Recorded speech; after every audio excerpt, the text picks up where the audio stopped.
দুই হাত নেই তাতে কি, পা দিয়েও যে সব কাজ করা যায় তার উদাহরণ সাভারের আনিশা সরকার।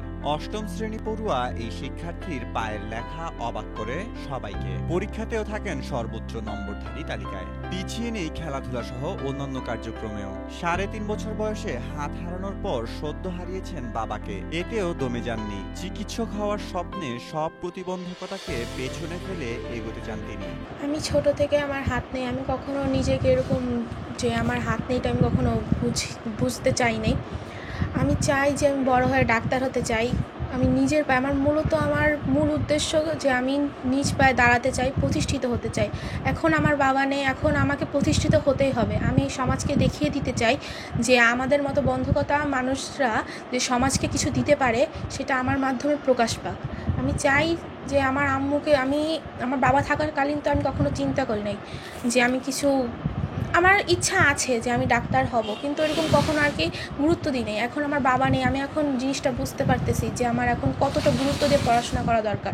আমি চাই যে জীবনে অনেক বড় হই এবং আমার মার পাশে আমি জানি প্রতিষ্ঠিত হয়ে নিজের পায়ে দাঁড়িয়ে আমার মাকে সাহায্য করতে পারি, আমার মাকে জানি সারা জীবন আমি দেখতে পারি।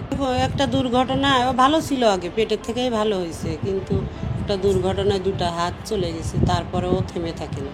বলছি মা হাত নাই তাই কি, যা আছে তাই নিয়ে তুমি আগাও মা। পরে এভাবে চলতে চলতে হঠাৎ করে ওর আব্বু মারা গেছে। এখন সাগরে ভাসে আছি, কিভাবে মেয়েদের নিয়ে চলবো এটা আল্লাহ ছাড়া কেউ জানে। এখন মেয়েদের নিয়ে চিন্তা ভাবনায় আছে, চলতেছি। ও যত দূর যেতে চায়, পড়াশোনা করতে চায়, আমি সবসময় ওর সাথে থাকবো। আমি বলি, আগেও বলছি, এখনও বলি যে বাবা তোমার আব্বু নয় তাই কি, আমি তো আছি। তুমি যত দূর পড়াশোনা করতে চাও আমি তোমার সাথে থাকবো, আমার যত কষ্ট হোক।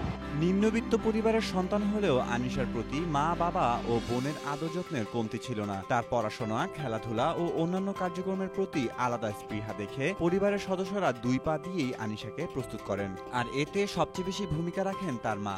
সম্প্রতি আনিশার বাবার মৃত্যু পুরো পরিবারকে ফেলে দিয়েছে অথৈ সাগরে। একদিকে আর্থিক চাপ, অন্যদিকে মানসিক কষ্ট। তবুও মেয়ের জীবনের শেষটুকু দিয়ে মেয়ের পাশে থাকতে চান তিনি।